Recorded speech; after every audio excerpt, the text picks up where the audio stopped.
Апсурдна политика се води во источниот регион последниве 15 години. Бројот на ученици алармантно се намалува, а бројот на наставници се повеќе расте.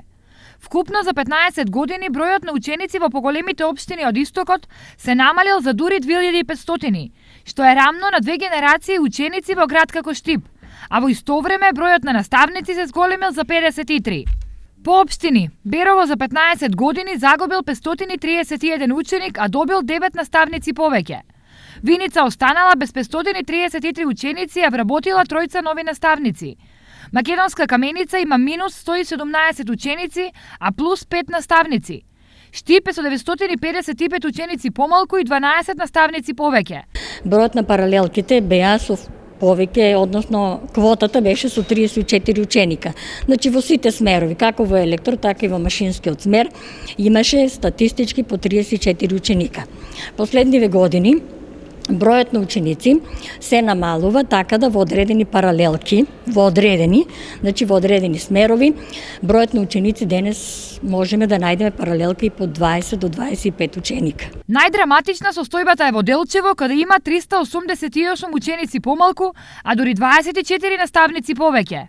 Во 2009 година знам дека во нашето училиште Климент Охридски учеа 862 ученика, додека сега 2017 година имаме 593 ученика, а наставниот кадар од 2009 година броеше 75 наставници, додека сега 2017 година се 85. Сето тоа го оптеретува буџетот на Република Македонија. Јас сега како професор е загрижувачки и за мене, меѓутоа треба да биде загрижувачки за многу подруги фактори во оваа држава. Зошто регионот се соочува со нагло намалување на деца, а зголемување на наставниците? Финансиската состојба е многу тешка во оваа држава и не можат луѓето се преранат на деца да чуат. Промени се начинот на животот. Порано се работеше земјоделие. Секоја куќа имаше деца и ги запослуваше во земјоделието.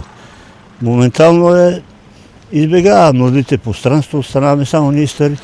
Па намалениот број на ученици се должи на тоа што народот е веќе до бездна дојден, сиромаштија е голема. Зошто се зголемува постојано бројот на наставници? Па политика, не знам. Партиски. Мислам дека партиски. Нема шо да се стегаме, да едноставно да се лажеме сами себе кога знаеме дека е партиски. Владата гледа да се има повеќе администрација. Прашањето за бројот на ученици е работа за анализа за социолози, но повеќе од јасно е дека бројот на наставници не е образовно, туку политичко прашање. Само вака може да се објасни континуираното давање подршка за формирање на паралелки со помал број на ученици во сите основни и средни училишта во регионот.